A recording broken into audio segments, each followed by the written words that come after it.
Bienvenue chez Beaulieu et compagnie.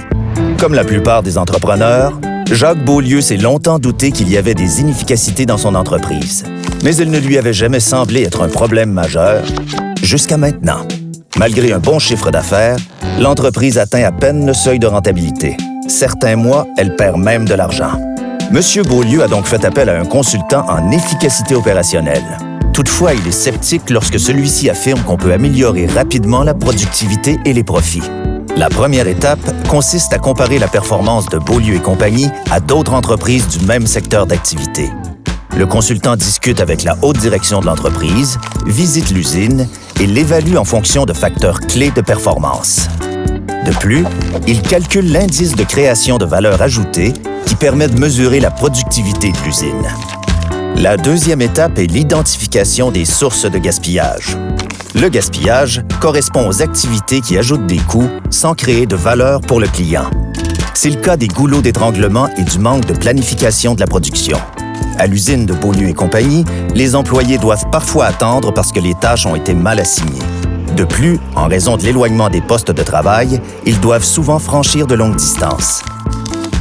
C'est sans parler du désordre des postes de travail qui complique la recherche du bon outil.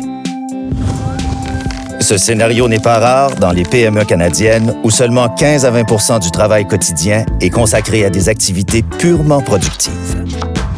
Une fois que les sources de gaspillage ont été repérées, Beaulieu et compagnie entreprend de les éliminer. L'entreprise applique la méthode 5S pour organiser les postes de travail. Notamment, elle étiquette les outils pour en faciliter le rangement et établit un horaire de nettoyage régulier. Ensuite, l'entreprise tâche d'améliorer le rendement des superviseurs en leur demandant de passer plus de temps dans l'usine où ils peuvent mieux soutenir les employés et cibler les opportunités d'amélioration. À cette étape, l'entreprise va plus loin dans sa recherche des sources de gaspillage. Les stocks excédentaires, par exemple, coûtent des milliers de dollars à M. Beaulieu. Par ailleurs, dans l'usine, les machines et l'équipement sont mal organisés, ce qui fait perdre encore plus de temps. Afin d'être efficace, on réorganise l'emplacement des machines. Tout au long des changements, l'entreprise assure le suivi de la performance et la gère au moyen de tableaux de bord et de rencontres quotidiennes avec l'équipe. Rapidement, les tableaux de bord montrent des gains d'efficacité.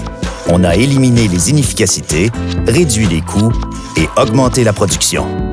On peut exécuter ces 3 étapes pour améliorer l'efficacité opérationnelle de n'importe quelle entreprise ou presque en instaurant une culture d'amélioration continue. Des initiatives simples peuvent se traduire par des gains de productivité rapides, une réduction des coûts et l'amélioration du moral des employés. Enfin, on peut toujours trouver de nouvelles façons de s'améliorer et d'accroître son efficacité. C'est un cercle vertueux qui renforcera votre entreprise et la rendra plus concurrentielle et plus rentable qu'avant.